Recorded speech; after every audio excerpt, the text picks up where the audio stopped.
Halo semuanya, jadi hari ini kita akan belajar mengenai Internet of Things atau IoT. Pertama-tama, apa itu IoT? IoT adalah singkatan dari Internet of Things yang dalam bahasa Indonesia dapat diterjemahkan menjadi Internet of Things atau Internet dari segala hal. IoT merujuk pada jaringan perangkat fisik yang terhubung ke internet dan memiliki kemampuan untuk berkomunikasi satu sama lain, serta dengan sistem komputer untuk mengumpulkan, mentransfer, dan menganalisis data secara otomatis. Selanjutnya kita akan membahas komponen-komponen dari IoT. Yang pertama ada perangkat IoT atau IoT devices. Ini adalah komponen fisik yang mengumpulkan data atau menjalankan tindakan berdasarkan informasi yang diterimanya. Contohnya termasuk sensor, kamera, microcontroller, peralatan rumah tangga pintar, perangkat medis, dan masih banyak lagi. Yang kedua ada sensor. Sensor adalah komponen penting dalam IoT yang mendeteksi berbagai parameter fisik seperti suhu, kelembapan, tekanan, cahaya, gerakan, dan lainnya. Sensor ini mengubah data fisik menjadi data digital yang dapat diproses oleh perangkat IoT. Ketiga, ada koneksi jaringan. Untuk berkomunikasi dengan perangkat lain dan mengirim data ke server atau platform IoT, perangkat IoT memerlukan koneksi ke internet. Koneksi ini bisa melalui Wi-Fi, Bluetooth, 4G atau 5G, LoRa, atau protokol khusus IoT lainnya. Yang keempat ada platform IoT atau IoT platform. Platform ini merupakan perangkat lunak yang memungkinkan pengelolaan analisis, pengambilan keputusan berdasarkan fakta yang dikumpulkan oleh perangkat IoT. Platform ini sering termasuk fungsi manajemen perangkat, pemantauan data, dan analisis data. Kelima ada cloud computing. Data dari perangkat IoT seringkali diunggah ke server cloud untuk penyimpanan dan pemrosesan lebih lanjut. Cloud computing memainkan peran penting dalam IoT dengan menyediakan kapasitas komputasi yang diperlukan untuk analisis data dan juga penyediaan layanan. Yang keenam ada aplikasi IoT. Aplikasi ini digunakan untuk pengguna akhir atau organisasi untuk mengakses data dan mengendalikan perangkat IoT.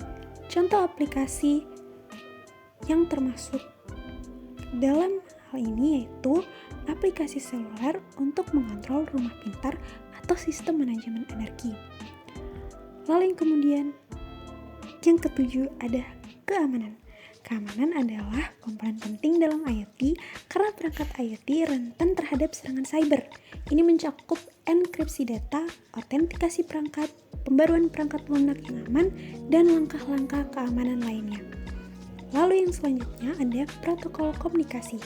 Protokol komunikasi seperti MQTT, COAP, HTTP, dan lainnya digunakan untuk mengatur bagaimana perangkat IoT berkomunikasi dengan platform dan antara satu sama lain. Kesembilan ada manajemen perangkat. Ini adalah perangkat lunak atau sistem yang memungkinkan pengelolaan perangkat IoT, termasuk pendaftaran, pembaruan perangkat lunak, dan pemantauan status perangkat.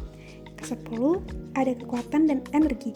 Beberapa perangkat IoT menggunakan baterai atau sumber daya terbatas sehingga perlu mempertimbangkan efisiensi energi dalam perancangan mereka. Lalu yang terakhir, yang ke-11 ada lokasi. Banyak aplikasi IoT memerlukan informasi lokasi yang tepat, jadi komponen seperti GPS atau sistem penentuan lokasi lainnya dapat diperlukan. Selanjutnya kita akan membahas apa saja fungsi dari IoT. Yang pertama ada monitoring. IoT memungkinkan kita untuk mengawasi dan memantau perangkat dan lingkungan di sekitarnya.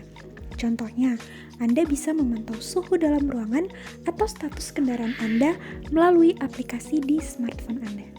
Lalu yang kedua, ada otomatisasi. IoT memungkinkan perangkat untuk bekerja secara otomatis berdasarkan kondisi tertentu. Misalnya, lampu yang bisa menyala otomatis ketika sensor mendeteksi gerakan di dalam ruangan. Yang ketiga, pengumpulan data.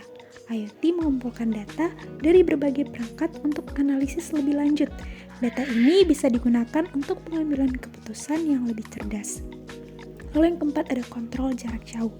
Nah, kita dapat mengendalikan perangkat IoT dari jarak jauh melalui internet. Misalnya, kita dapat mengatur suhu AC di rumah ketika kita sedang berada di luar rumah. Yang kelima, ada efisiensi energi. IoT dapat membantu menghemat energi dengan mengatur perangkat agar beroperasi secara efisien.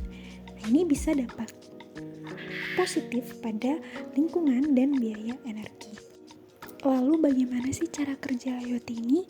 Nah, cara kerja IoT secara sederhana, yang pertama yaitu sensor dan perangkat. Nah, perangkat-perangkat fisik yang memiliki kemampuan untuk mengumpulkan data atau berinteraksi dengan lingkungan sekitar. Contohnya termasuk sensor suhu, kamera, lampu, dan perangkat pintar seperti smartphone atau perangkat rumah pintar. Lalu kemudian perangkat-perangkat ini terhubung ke internet melalui koneksi nirkabel seperti Wi-Fi, Bluetooth, atau jaringan seluler.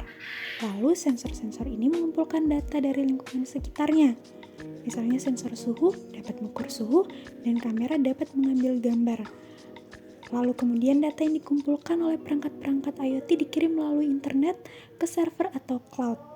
Lalu data yang tiba di server atau cloud dapat diolah dan dianalisis menggunakan perangkat lunak khusus.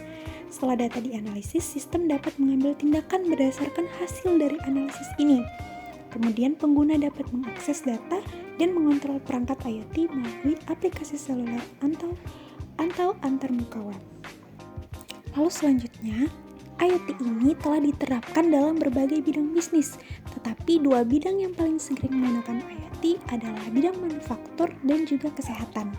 Meskipun ada banyak bidang lain yang juga menggunakan IoT, manufaktur dan kesehatan adalah dua sektor yang sering kali menjadi pionir dalam menerapkan teknologi ini karena potensi besar untuk meningkatkan produktivitas dan juga layanan. Sekian sedikit penjelasan mengenai Internet of Things atau IoT. Semoga bermanfaat dan terima kasih.